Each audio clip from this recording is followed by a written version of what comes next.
This is a continuation of A Room of One's Own by Virginia Woolf, comprising Chapter 2.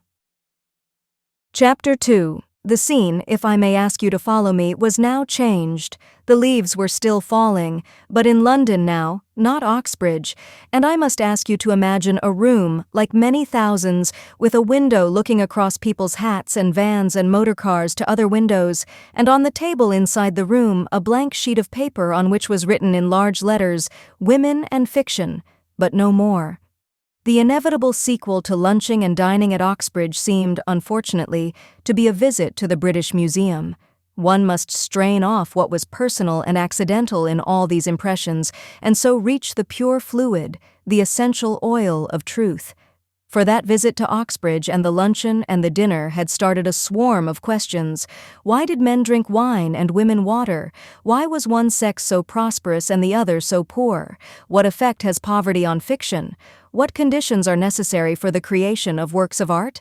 1,000 questions at once suggested themselves, but one needed answers, not questions, and an answer was only to be had by consulting the learned and the unprejudiced, who have removed themselves above the strife of tongue and the confusion of body, and issued the result of their reasoning and research in books which are to be found in the British Museum. If truth is not to be found on the shelves of the British Museum, where, I asked myself, picking up a notebook and a pencil, is truth? Thus provided, thus confident and inquiring, I set out in the pursuit of truth. The day, though not actually wet, was dismal, and the streets in the neighborhood of the museum were full of open coal holes, down which sacks were showering, four-wheeled cabs were drawing up and depositing on the pavement corded boxes containing, presumably, the entire wardrobe of some Swiss or Italian family seeking fortune or refuge or some other desirable commodity which is to be found in the boarding houses of Bloomsbury in the winter. The usual hoarse-voiced men paraded the streets with plants on barrows. Some shouted, others sang. London was like a workshop. London was like a machine. We were all being shot backwards and forwards on this plain foundation to make some pattern. The British Museum was another department of the factory. The swing doors swung open, and there one stood under the vast dome, as if one were a thought in the huge bald forehead which is so splendidly encircled by a band of famous names. One went to the counter, one took a slip of paper, one opened a volume of the catalogue, and the 5 dots here indicate 5 separate minutes of stupefaction, wonder, and bewilderment.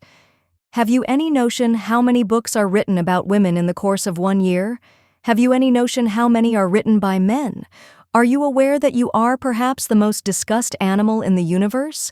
Here had I come with a notebook and a pencil proposing to spend a morning reading, supposing that at the end of the morning I should have transferred the truth to my notebook.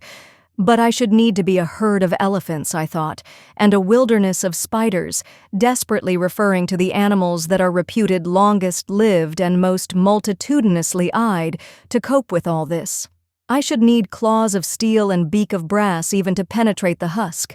How shall I ever find the grains of truth embedded in all this mass of paper? I asked myself, and in despair began running my eye up and down the long list of titles. Even the names of the books gave me food for thought. Sex and its nature might well attract doctors and biologists, but what was surprising and difficult of explanation was the fact that sex, woman, that is to say, also attracts agreeable essayists, light-fingered novelists, young men who have taken the MA degree, men who have taken no degree, men who have no apparent qualification save that they are not women.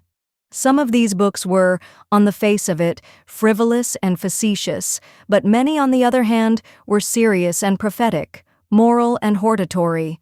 Merely to read the titles suggested innumerable schoolmasters, innumerable clergymen mounting their platforms and pulpits and holding forth with a loquacity which far exceeded the hour usually allotted to such discourse on this one subject. It was a most strange phenomenon, and apparently, here I consulted the letter M, one confined to the male sex. Women do not write books about men, a fact that I could not help welcoming with relief, for if I had first to read all that men have written about women, then all that women have written about men, the aloe that flowers once in 100 years would flower twice before I could set pen to paper. So, making a perfectly arbitrary choice of a dozen volumes or so, I sent my slips of paper to lie in the wire tray and waited in my stall among the other seekers for the essential oil of truth. What could be the reason, then, of this curious disparity, I wondered, drawing cartwheels on the slips of paper provided by the British taxpayer for other purposes? Why are women, judging from this catalogue, so much more interesting to men than men are to women? A very curious fact, it seemed, and my mind wandered to picture the lives of men who spend their time in writing books about women, whether they were old or young, married or unmarried, red-nosed or humpbacked.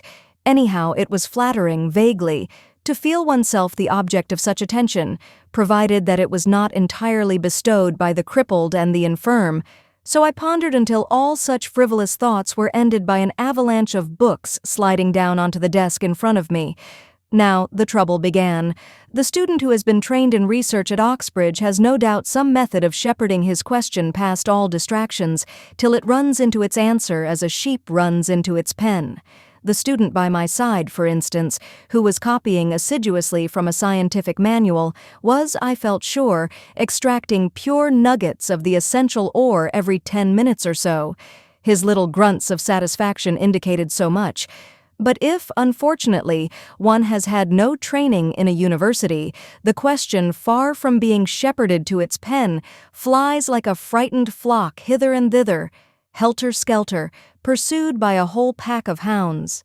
Professors, schoolmasters, sociologists, clergymen, novelists, essayists, journalists, men who had no qualification save that they were not women, chased my simple and single question, why are women poor, until it became 50 questions, until the 50 questions leapt frantically into midstream and were carried away. Every page in my notebook was scribbled over with notes. To show the state of mind I was in, I will read you a few of them, explaining that the page was headed quite simply, Women and Poverty, in block letters. But what followed was something like this.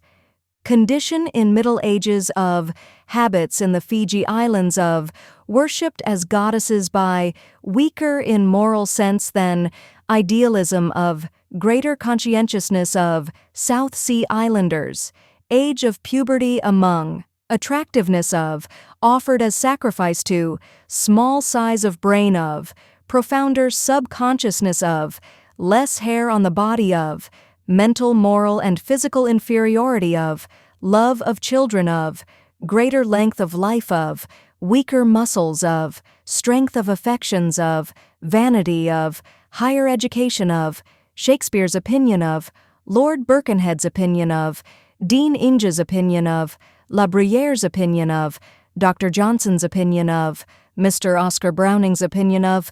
Here I drew breath and added, indeed, in the margin, why does Samuel Butler say, wise men never say what they think of women.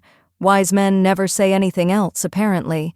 But, I continued, leaning back in my chair and looking at the vast dome in which I was a single but by now somewhat harassed thought, what is so unfortunate is that wise men never think the same thing about women. Here is Pope. Most women have no character at all, and here is La Bruyère. Les femmes sont extrêmes. Elles sont meilleures ou pires que les hommes. A direct contradiction by keen observers who were contemporary. Are they capable of education or incapable? Napoleon thought them incapable. Dr. Johnson thought the opposite. Have they souls, or have they not souls? Some savages say they have none. Others, on the contrary, maintain that women are half divine, and worship them on that account. Some sages hold that they are shallower in the brain, others that they are deeper in the consciousness. Goethe honored them. Mussolini despises them. Wherever one looked, men thought about women and thought differently. It was impossible to make head or tail of it all, I decided, glancing with envy at the reader next door who was making the neatest abstracts, headed often with an A or a B or a C, while my own notebook rioted with the wildest scribble of contradictory jottings. It was distressing, it was bewildering, it was humiliating. Truth had run through my fingers. Every drop had escaped. I could not possibly go home, I reflected, and add as a serious contribution to the study of women in fiction that women have less hair on their bodies than men, or that the age of puberty among the South Sea Islanders is 9, or is it 90? Even the handwriting had become in its distraction indecipherable. It was disgraceful to have nothing more weighty or respectable to show after a whole morning's work. And if I could not grasp the truth about W, as for brevity's sake I had come to call her, in the past, why bother about W in the future? It seemed pure waste of time to consult all those gentlemen who specialize in woman, and her effect on whatever it may be: politics, children, wages, morality, numerous and learned as they are. One might as well leave their books unopened. But while I pondered, I had unconsciously, in my listlessness, in my desperation, been drawing a picture where I should, like my neighbor, have been writing a conclusion. I had been drawing a face, a figure. It was the face and the figure of Professor von X, engaged in writing his monumental work entitled The Mental, Moral, and Physical Inferiority of the Female Sex. He was not in my picture a man attractive to women. He was heavily built. He had a great jowl. To balance that, he had very small eyes. He was very red in the face. His expression suggested that he was laboring under some emotion that made him jab his pen on the paper as if he were killing some noxious insect as he wrote. But even when he had killed it, that did not satisfy him. He must go on killing it. And even so, some cause for anger and irritation remained. Could it be his wife, I asked, looking at my picture? Was she in love with a cavalry officer? Was the cavalry officer slim and elegant and dressed in astrakhan? Had he been laughed at, to adopt the Freudian theory, in his cradle by a pretty girl? For even in his cradle the professor, I thought, could not have been an attractive child. Whatever the reason, the professor was made to look very angry and very ugly in my sketch as he wrote his great book upon the mental, moral, and physical inferiority of women. Drawing pictures was an idle way of finishing an unprofitable morning's work, yet it is in our idleness, in our dreams, that the submerged truth sometimes comes to the top.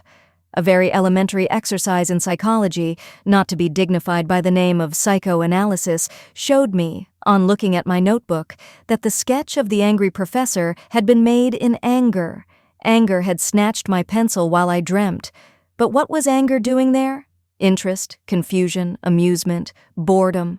All these emotions I could trace and name as they succeeded each other throughout the morning. Had anger, the black snake, been lurking among them? Yes, said the sketch. Anger had. It referred me unmistakably to the one book, to the one phrase which had roused the demon. It was the professor's statement about the mental, moral, and physical inferiority of women. My heart had leapt. My cheeks had burnt. I had flushed with anger. There was nothing specially remarkable, however foolish, in that. One does not like to be told that one is naturally the inferior of a little man. I looked at the student next me, who breathes hard, wears a ready-made tie, and has not shaved this fortnight. One has certain foolish vanities. It is only human nature, I reflected, and began drawing cartwheels and circles over the angry professor's face till he looked like a burning bush or a flaming comet, anyhow an apparition without human semblance or significance. The professor was nothing now but a faggot burning on the top of Hampstead Heath. Soon my own anger was explained and done with, but curiosity remained. How explain the anger of the professors? Why were they angry? For when it came to analyzing the impression left by these books, there was always an element of heat. This heat took many forms. It showed itself in satire, in sentiment, in curiosity, in reprobation. But there was another element which was often present and could not immediately be identified. Anger, I called it. But it was anger that had gone underground and mixed itself with all kinds of other emotions. To judge from its odd effects, it was anger disguised and complex, not anger simple and open. Whatever the reason, all these books, I thought, surveying the pile on the desk, are worthless for my purposes. They were worthless scientifically, that is to say, though humanly they were full of instruction, interest, boredom, and very queer facts about the habits of the Fiji Islanders. They had been written in the red light of emotion and not in the white light of truth. Therefore they must be returned to the central desk and restored each to his own cell in the enormous honeycomb. All that I had retrieved from that morning's work had been the one fact of anger. The professors, I lumped them together thus, were angry. But why, I asked myself, having returned the books, why, I repeated, standing under the colonnade among the pigeons and the prehistoric canoes, why are they angry? And asking myself this question, I strolled off to find a place for luncheon. What is the real nature of what I call, for the moment, their anger? I asked. Here was a puzzle that would last all the time that it takes to be served with food in a small restaurant somewhere near the British Museum. Some previous luncher had left the lunch edition of the evening paper on a chair, and, waiting to be served, I began idly reading the headlines. A ribbon of very large letters ran across the page. Somebody had made a big score in South Africa. Lesser ribbons announced that Sir Austen Chamberlain was at Geneva. A meat axe with human hair on it had been found in a cellar. Mr. Justice commented in the divorce courts upon the shamelessness of women. Sprinkled about the paper were other pieces of news. A film actress had been lowered from a peak in California and hung suspended in midair. The weather was going to be foggy. The most transient visitor to this planet, I thought, who picked up this paper could not fail to be aware, even from this scattered testimony, that England is under the rule of a patriarchy. Nobody in their senses could fail to detect the dominance of the professor. His was the power and the money and the influence. He was the proprietor of the paper and its editor and sub-editor. He was the foreign secretary and the judge. He was the cricketer. He owned the racehorses and the yachts. He was the director of the company that pays 200% to its shareholders. He left millions to charities and colleges that were ruled by himself. He suspended the film actress in midair. He will decide if the hair on the meat axe is human. He it is who will acquit or convict the murderer and hang him or let him go free. With the exception of the fog, he seemed to control everything. Yet he was angry. I knew that he was angry by this token. When I read what he wrote about women, I thought, not of what he was saying, but of himself. When an arguer argues dispassionately, he thinks only of the argument, and the reader cannot help thinking of the argument too. If he had written dispassionately about women, had used indisputable proofs to establish his argument, and had shown no trace of wishing that the result should be one thing rather than another, one would not have been angry either. One would have accepted the fact, as one accepts the fact that a pea is green or a canary yellow. So be it, I should have said. But I had been angry because he was angry. Yet it seemed absurd, I thought, turning over the evening paper, that a man with all this power should be angry. Or is anger, I wondered somehow, the familiar, the attendant sprite on power? Rich people, for example, are often angry because they suspect that the poor want to seize their wealth. The professors, or patriarchs as it might be more accurate to call them, might be angry for that reason partly, but partly for one that lies a little less obviously on the surface. Possibly they were not angry at all. Often, indeed, they were admiring, devoted, exemplary in the relations of private life. Possibly when the professor insisted a little too emphatically upon the inferiority of women, he was concerned not with their inferiority, but with his own superiority. That was what he was protecting rather hot-headedly and with too much emphasis, because it was a jewel to him of the rarest price. Life for both sexes, and I looked at them, shouldering their way along the pavement, is arduous, difficult, a perpetual struggle. It calls for gigantic courage and strength. More than anything, perhaps, creatures of illusion as we are, it calls for confidence in oneself. Without self-confidence, we are as babes in the cradle, and how can we generate this imponderable quality, which is yet so invaluable most quickly, by thinking that other people are inferior to oneself, by feeling that one has some innate superiority, it may be wealth or rank, a straight nose, or the portrait of a grandfather by Romney, for there is no end to the pathetic devices of the human imagination, over other people. Hence the enormous importance to a patriarch who has to conquer, who has to rule, of feeling that great numbers of people, half the human race indeed, are by nature inferior to himself. It must indeed be one of the chief sources of his power. But let me turn the light of this observation on to real life, I thought. Does it help to explain some of those psychological puzzles that one notes in the margin of daily life? Does it explain my astonishment the other day when Z, most humane, most modest of men, taking up some book by Rebecca West and reading a passage in it, exclaimed, "The errant feminist! She says that men are snobs." The exclamation, to me so surprising, for why was Miss West an errant feminist for making a possibly true if uncomplimentary statement about the other sex was not merely the cry of wounded vanity, it was a protest against some infringement of his power to believe in himself.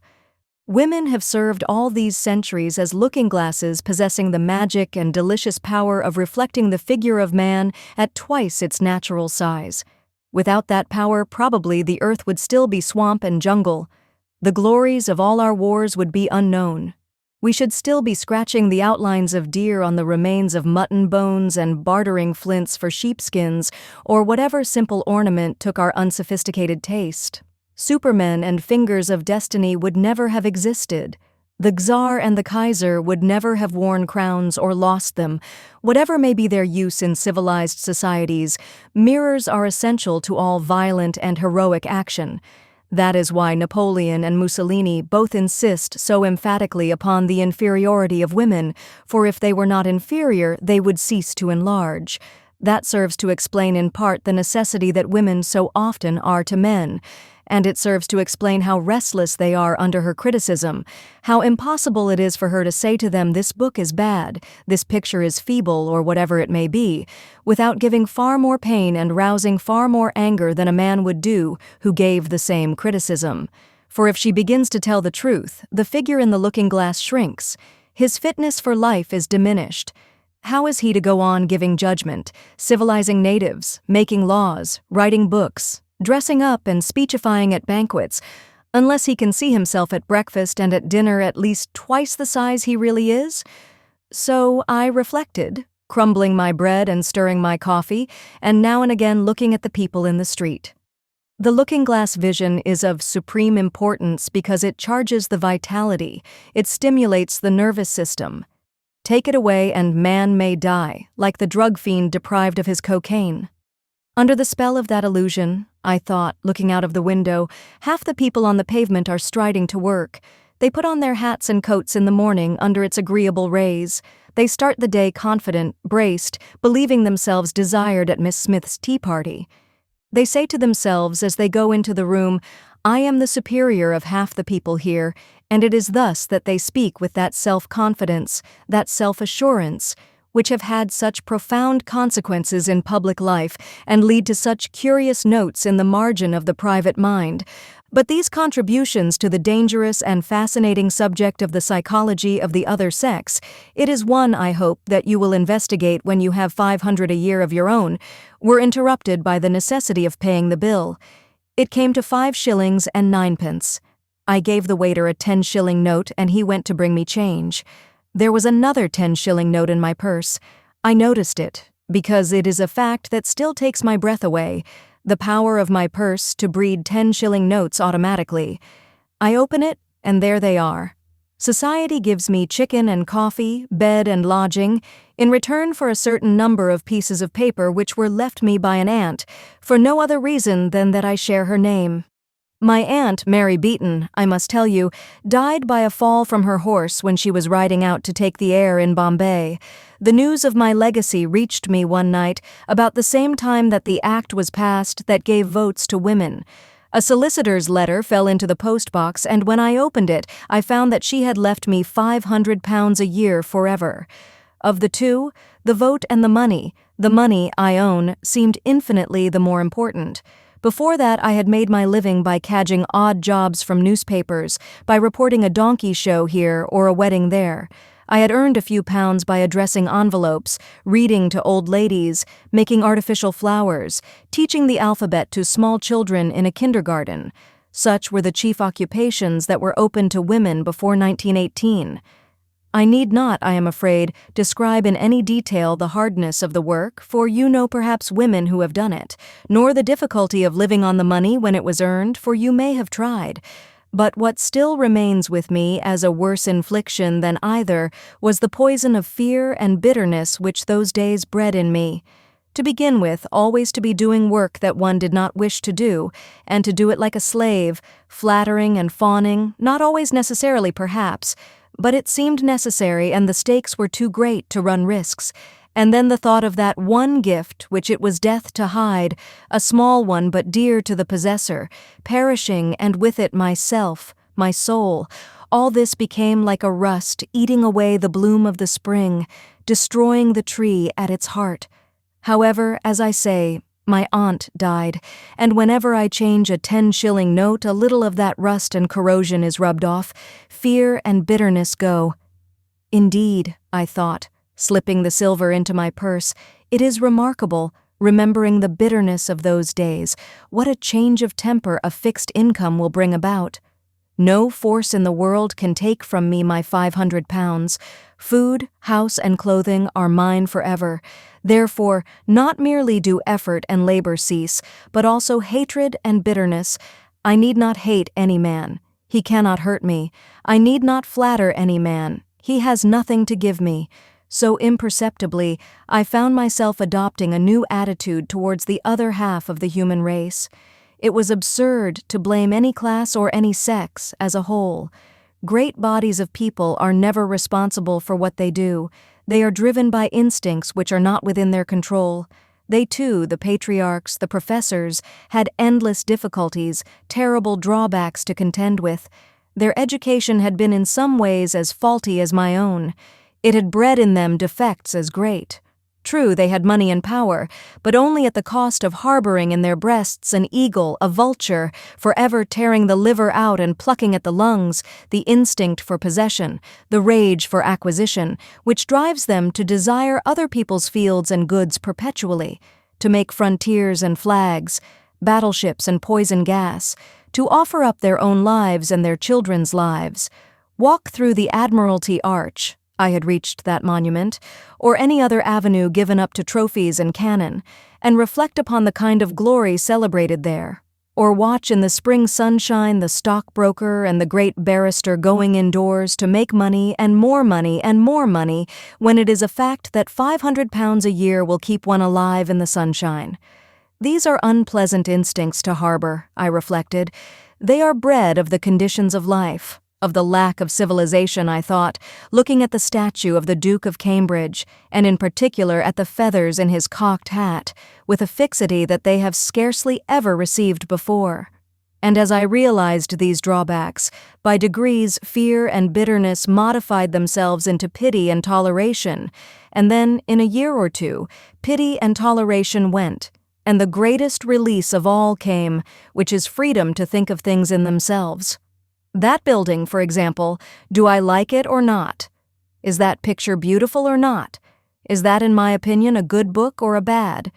Indeed, my aunt's legacy unveiled the sky to me, and substituted for the large and imposing figure of a gentleman, which Milton recommended for my perpetual adoration, a view of the open sky. So thinking, so speculating, I found my way back to my house by the river. Lamps were being lit, and an indescribable change had come over London since the morning hour. It was as if the great machine, after laboring all day, had made with our help a few yards of something very exciting and beautiful, a fiery fabric flashing with red eyes, a tawny monster roaring with hot breath. Even the wind seemed flung like a flag as it lashed the houses and rattled the hoardings. In my little street, however, domesticity prevailed. The house painter was descending his ladder, the nursemaid was wheeling the perambulator carefully in and out back to nursery tea, the coal heaver was folding his empty sacks on top of each other, the woman who keeps the greengrocer's shop was adding up the day's takings with her hands in red mittens. But so engrossed was I with the problem you have laid upon my shoulders that I could not see even these usual sights without referring them to one center. I thought how much harder it is now than it must have been even a century ago to say which of these employments is the higher, the more necessary. Is it better to be a coal heaver or a nursemaid? Is the charwoman who has brought up 8 children of less value to the world than the barrister who has made £100,000? It is useless to ask such questions, for nobody can answer them. Not only do the comparative values of charwomen and lawyers rise and fall from decade to decade, but we have no rods with which to measure them even as they are at the moment. I had been foolish to ask my professor to furnish me with indisputable proofs of this or that in his argument about women. Even if one could state the value of any one gift at the moment, those values will change. In a century's time, very possibly, they will have changed completely. Moreover, in 100 years, I thought, reaching my own doorstep, women will have ceased to be the protected sex. Logically, they will take part in all the activities and exertions that were once denied them. The nursemaid will heave coal. The shopwoman will drive an engine. All assumptions founded on the facts observed when women were the protected sex will have disappeared, as, for example, here a squad of soldiers marched down the street, that women and clergymen and gardeners live longer than other people. Remove that protection, expose them to the same exertions and activities, make them soldiers and sailors and engine drivers and dock laborers, and will not women die off so much younger, so much quicker, than men that one will say, "I saw a woman today," as one used to say, "I saw an aeroplane"? Anything may happen when womanhood has ceased to be a protected occupation, I thought, opening the door. But what bearing has all this upon the subject of my paper, Women and Fiction? I asked, going indoors. This concludes the second part of 6 total of A Room of One's Own by Virginia Woolf, produced by Best Audiobooks for free.